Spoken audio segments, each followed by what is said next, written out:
with the YouTube channels serving millions of people with diverse interests.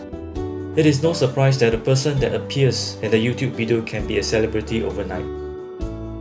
Susan Boyle's first appearance as the contestant on Britain's Got Talent, where she sang "I Dreamed a Dream," had gained her wide publicity with her outstanding singing despite her unpolished appearance. Her videos received millions of hits on YouTube after its first broadcast in the United Kingdom on the 11th of April 2009. Celebrities also make use of the online video sharing community to broadcast their message. The exclusive interview of Hong Kong singer-actor Edison Chen's discussion on his sex scandal with CNN Talk Asia was immediately uploaded to YouTube right after his broadcast. Just like the tagline of YouTube, "Broadcast yourself," celebrities make use of this channel for their voice to be heard. It's definitely more effective than a press conference. The whole world is watching you. Despite the high connectivity and numerous topics covered, YouTube arguably lacks the depth or authenticity, likewise comments made by its viewers on posted videos. This has pointed down to our cyber citizens, where majorities are formed by the young adults born in the 1980s, commonly known as Generation Z. Also called Generation I, the Internet generation, are highly connected with endless use of communications and media technologies, such as the World Wide Web, instant messaging, SMS, MP3 players, PSP, mobile phones, and of course, YouTube. Generation Z grow up in a world of widespread equality of the sexes at work and at home, where single parents are commonplace, so as two-income families. They are often the pampered ones in the family and need not worry about their livelihood. With the influence on the rapidly changing mass media, especially that from Japan and the West, and the wide and boundless internet, they are absorbing massive information while developing an attitude and lifestyle quite different from the old school concepts. Too often, they are engrossed in the cyber world and cannot bear the harsh reality of the real world. In Asian countries, this group is often labelled sarcastically as the strawberry generation.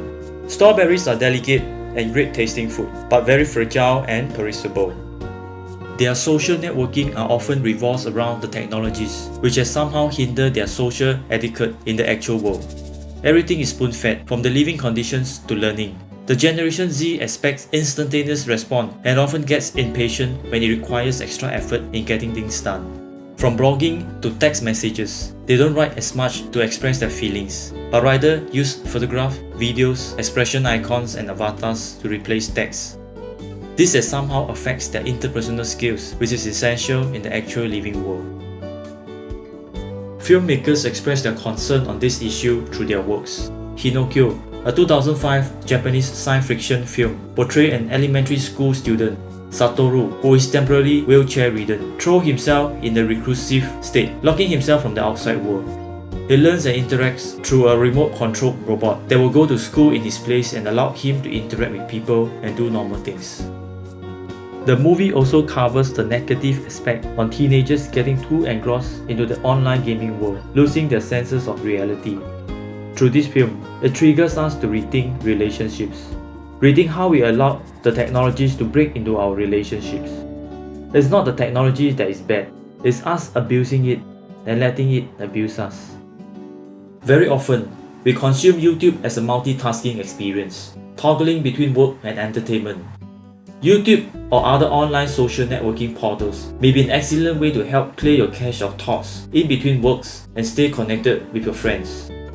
It can also take you away from your priorities if not handled properly.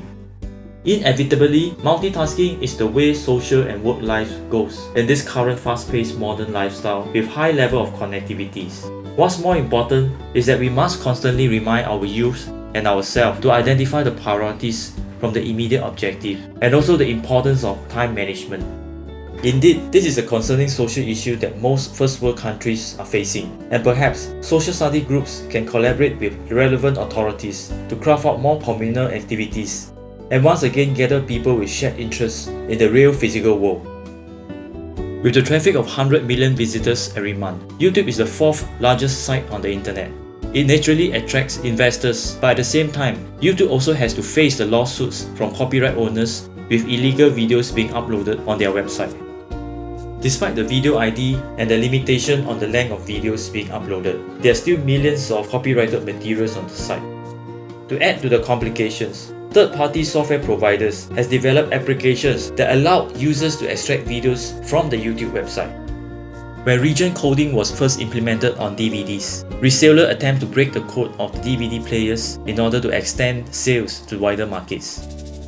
When software manufacturers adopt a tolerization code in their legitimate products, software pirates wrote an auto keygen program to break the code.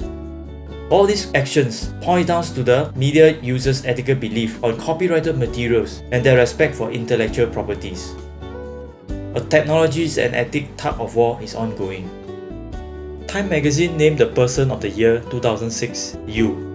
You, being the user of the internet, has created yet another revolution since it went mainstream. Web 2.0, as the Silicon Valley calls it, is the second generation of web development and web design. We are looking at an explosion of productivity and innovation where millions of minds work collaboratively.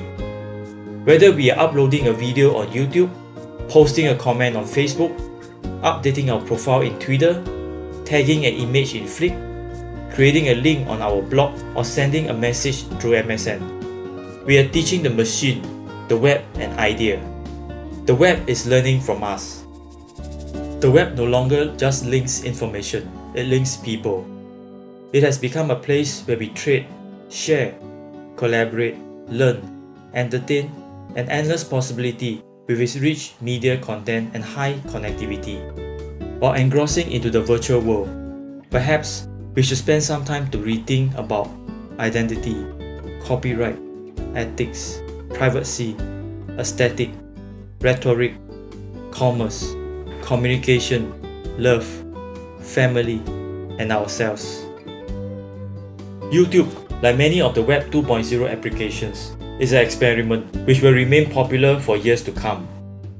But like all experiments, it could fail. With Web 2.0 as a massive social experiment, it could also flourish up to the next level. It's not the politician, the celebrities, or some great men that will make the changes. It's the citizen, the cyber citizens that work together on this planet, in the numbers that exceeds 6 billion, that's making the change in our highly connected society.